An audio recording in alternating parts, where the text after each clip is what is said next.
Now, from protests to police reform to racial injustice to celebrating African American freedom. What steps can we continue to take to heal and unify us all? Joining us right now, Dr. Larry Davidson, Jr. He is the pastor of Hopewell Missionary Baptist Church and the vice president of the Greater Huntsville Interdenominational Ministerial Fellowship. Dr. Davidson, good morning to you, sir. Good morning to you all there at Channel 31. Good to see you. Good to see you as well. Let's start positive. You and I were talking about this yesterday. Here we are on this Juneteenth, a celebration of African American freedom. Certainly strides have been made over the years to improve the lives of minorities, right? Yes, sir. I would agree with that. Yes, sir. And those recent protests against racial injustice, okay? Last night, Police Chief McMurray laid out the after-action report that explained the use of force at the back end of that protest on June 3rd, which he said a group of outsiders just taunted and stirred up some trouble there. The council is going to take up that, what's next with that next Thursday. What do you think should happen as the next step to resolve all of this? Well, one of the positive things that's taking place is there is dialogue. And so we certainly thank God for that. And that will continue to allow us to forge our way forward. I think that the lines of communication have to remain open and that we don't close those things down. Even as there's tension, as we see still in America, I think that it's very important that we keep the lines of communication open because that's what's going to keep the doorway open for us to go forward together. And Pastor, probably adding to that stress, this pandemic, right? It's all given us a kind of a chance, though, to really stay at home, reflect, and we see the kind of symbolic calls made to remove Confederate monuments and statues and so on. The real work, as you and I were talking about, needs to happen. What are some solid solutions here to bring about some change, to bring unity among all of us Americans? Well, one of the things I continue to say, and I said this to our congregation, and to anyone else who's listened, is you cannot legislate what the heart is not willing to regulate. And what that simply means is that this is an issue of the heart. I think that it goes beyond race.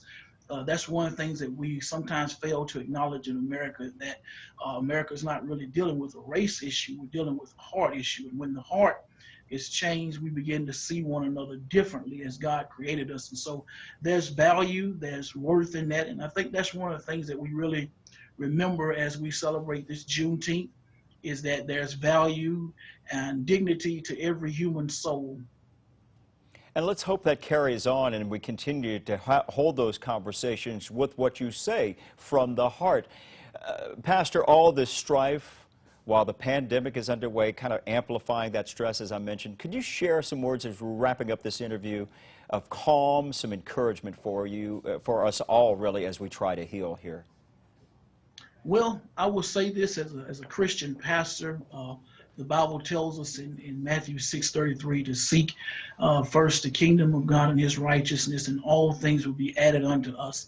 And so as I've continued to stress, I believe in this pathway that goes forward. It's righteousness and what's just over preferences, because the last thing that I would like to see is that we flip it and we enslave white America to our wants and our wishes. It has to remain in the pursuit of what's right and what's just. And I think that gives all of us an opportunity to live free and to really understand what liberty is about. And one of the things I think about when I think about the Juneteenth celebration, you know, it was on January 1st, 1863, that the effects of the Emancipation Proclamation went into effect. But it was not until almost over 2 years later that those slaves as far away as Texas got the news that they were free. And so that news of liberation still brings joy, still brings an opportunity for us to rejoice. And so when all of us are free, then we can rejoice truly. But until that takes place, we have work to do, and we have something that's calling us to the arena of work that we've got to go forward in. And so that's really where we are. And we can be comforted in knowing this. As I said to our church on Sunday, God is with us in this. In the midst of struggle, there is progress. And sometimes we don't see it because we're so caught up in where we are. But there is true progress. There is progress made when we come together and we continue to see one another as God created us. And so I rejoice today. I'm not one of those that's in a place where I'm looking for the fight is, but I'm looking at the places where God is working, and I want to be in those places and encouraging others to be in those places where we can work diligently to bring about the change that we're all are looking for. Absolutely. Some positive and encouraging words as we're headed toward the weekend. Pastor, really, really appreciate you coming along and also adding the education. We can never forget history in all of this. Pastor and Dr. Larry Davidson, Jr., the Vice President of the Greater Huntsville Interdenominational Ministerial Fellowship. Thank you so much, sir, for joining us this morning. Bless you all, sir. Same to you, my friend. 6:11 right now.